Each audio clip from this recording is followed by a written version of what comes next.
So Apple has just announced the brand new iPad Pro, and this time it's thinner, it's faster, and it packs a lot of new features. Hey guys, I'm Jam of JamOnline.ph, and today I want to talk about the latest tablet from Apple, the iPad Pro M4. So first things first, these two new tablets comes in two different sizes. Of course, there's the 11-inch and then there's the 13-inch. The biggest difference between the previous generation and the current generation is its thickness.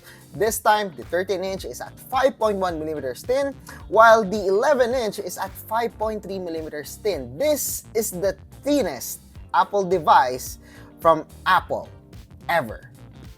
According to Apple, it's even thinner than the iPad Nano.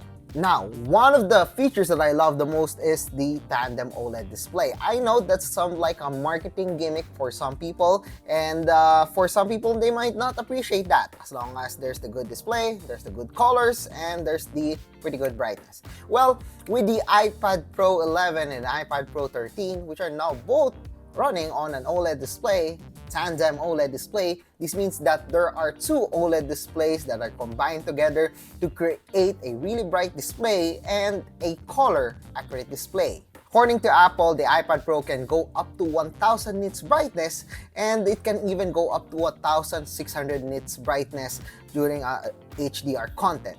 But not just that. Not only that we're getting a color accurate display and a really bright display, but we're also getting here the nano textured glass on the 1TB and 2TB variant. And yes, they're only available at higher variant options. So what does this mean? Well, with the nano textured glass on the iPad Pro, this means that you could have less glare and better texture on the iPad Pro. This is similar to what we have experienced on the Huawei MatePad tablets with a paper matte display. I actually love it personally, as I can have a better texture when I was using the M Pencil, and then of course there's the less glare as well when I was using it outside. So yes, the iPad Pro is even more usable wherever you are, even at direct sunlight. Now, the most unique thing about this is that we now have here the M4 chip inside. So what's with the M4 chip? Why am I so excited about this?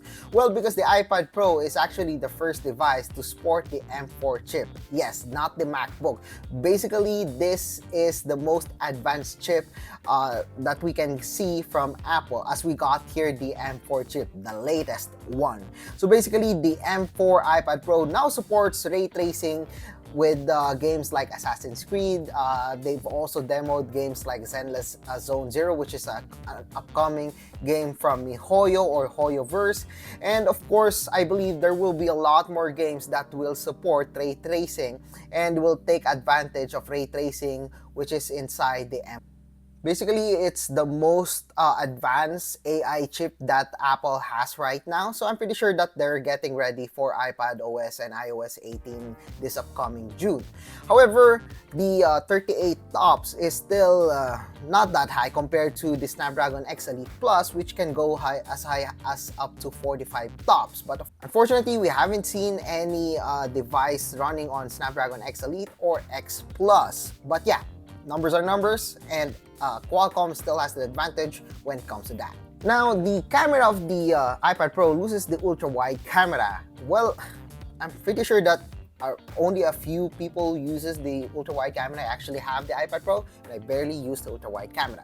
But they do have the 12-megapixel camera at the back, which I believe fares pretty fine. I mean, considering that Apple has a pretty good lineup of devices with a pretty good rear camera, even the iPads. And of course, there's the landscape mode for the front-facing camera. So it is now placed over here at the top at the landscape mode of the iPad Pro, not on the portrait mode anymore, which is pretty good, especially when you're using it for Teams, Google Meet, FaceTime, and you have the Magic Keyboard with you.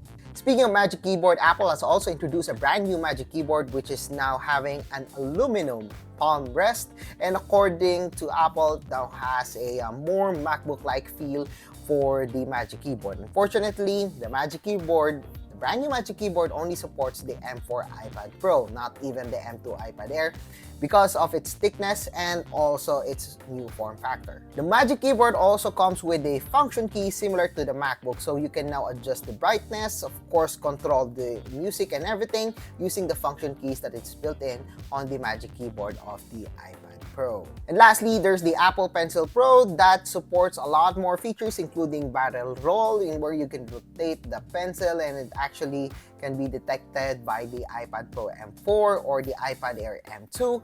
And of course, there's the tactile feedback as well for a better feel when you're using the Apple Pencil Pro, when writing on it, and when you're drawing using the Apple Pencil.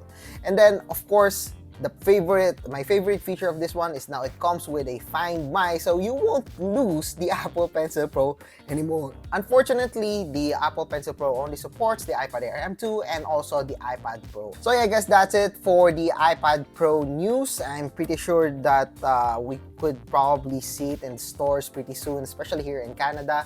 I would love to check it out at the Apple Store, and hopefully I could give a first impression to you guys at the store. I won't buy it. It's pretty expensive. It now starts at 999 USD, around 72,000 in the Philippines, or 73,000 in the Philippines, and goes up to 1,299 for the 13-inch variant, which again is pretty expensive now. So yeah, if you like this video, don't forget to give us a thumbs up, and of course, don't forget to subscribe to our channel and be sure to click that subscribe button along with that bell button to get notified of our latest videos here in my YouTube channel. So once again, I'm JamFromJamOnline.ph. Thank you for watching and see you guys again in my next video.